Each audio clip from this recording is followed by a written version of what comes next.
Tanggal 23 Juli kita akan memperingati Hari Anak Nasional. Dan di saat yang bersamaan Siska juga baru tahu loh, ada hari tanpa televisi. Hari Anak dibarengkan dengan hari tanpa televisi, rasanya bukan satu kebetulan deh. Mungkin begini ya, kita tahu televisi sering dituding sebagai perusak moral anak. Faktanya memang banyak ya anak yang kecanduan menonton televisi. Tak ada akibat tanpa sebab, sehingga muncullah hari tanpa televisi itu. Tapi apakah televisi benar-benar harus kita jauhkan dari anak? Enggak juga. Bahkan kalau kita mau menengok sejarah televisi, sebenarnya selalu ada usaha kuat dari orang-orang televisi untuk setidaknya mencerahkan atau memberikan wawasan tambahan kepada anak-anak. Beberapa penjelasan ini Siska ambil dari buku Sunny Days karya David Kemp, terbitan 2020. Mari kita flashback sejenak.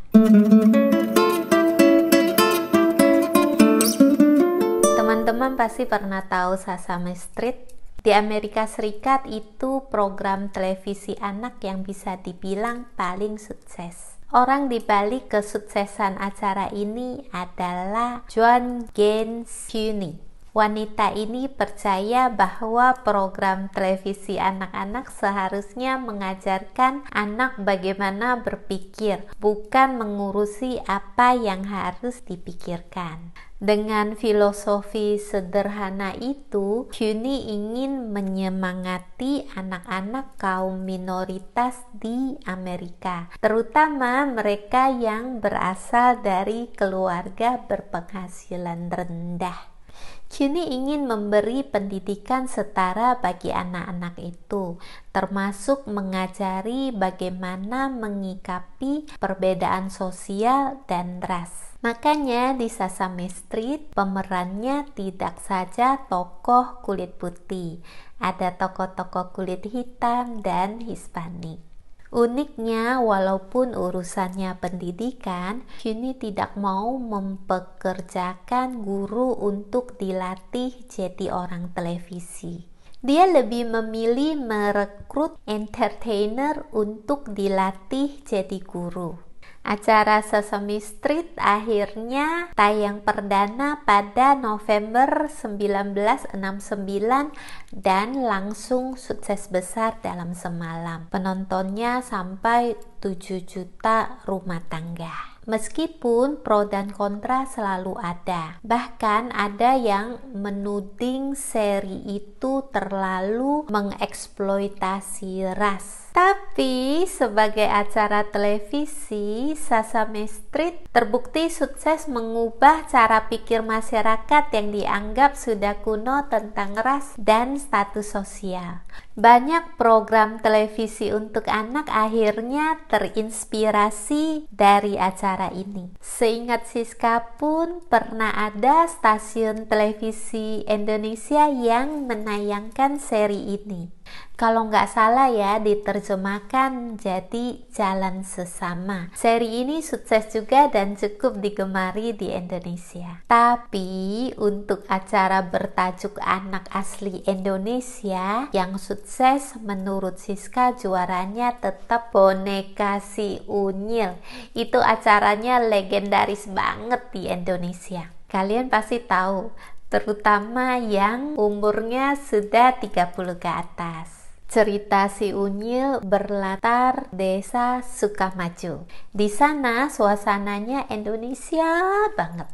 Warganya bervariasi, plural. Ada unyil yang berpeci dengan sarung melintang di bahu, temannya Usro dan Ucrit. Ada juga tokoh anak keturunan Tionghoa, Melanie yang cantik, dan ada juga tokoh Madura, Mbok Baria yang logatnya medok dan jualan jamu.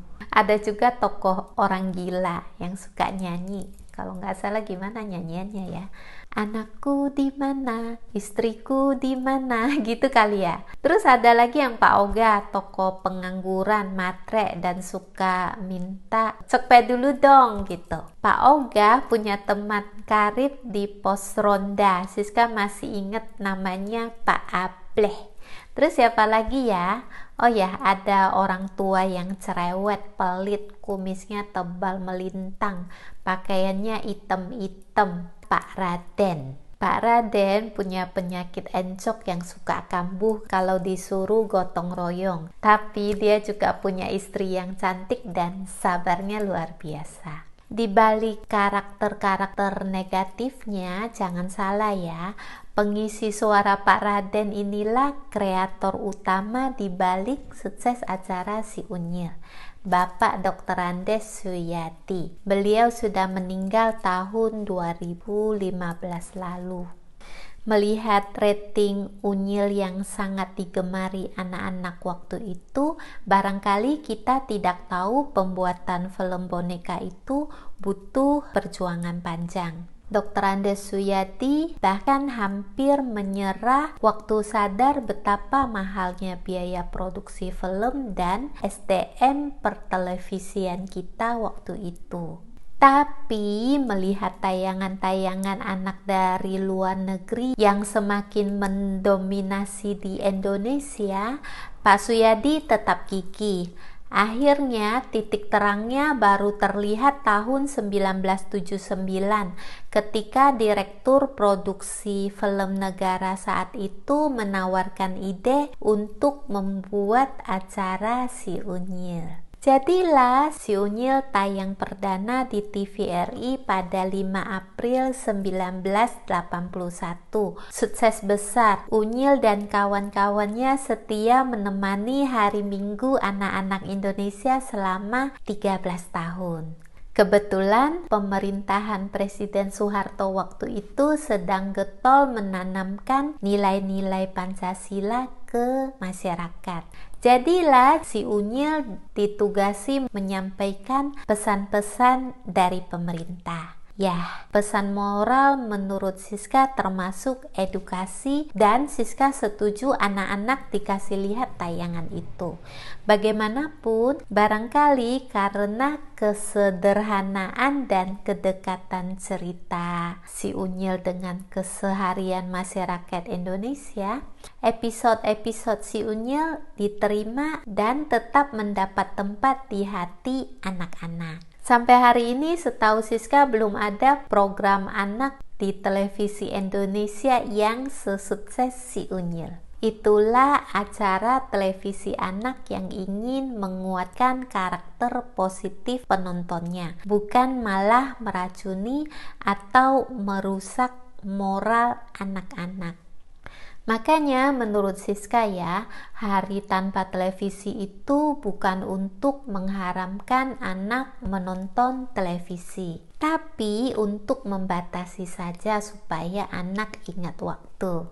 Dan kalau zaman sekarang ya, yang harus dibatasi bukan cuma layar televisi ya, pastinya juga layar-layar lainnya seperti laptop, HP, YouTube, TV kabel, game, dan lain sebagainya juga harus dibatasi. Ada banyak dampak negatif bila anak sampai kecanduan menonton berjam-jam.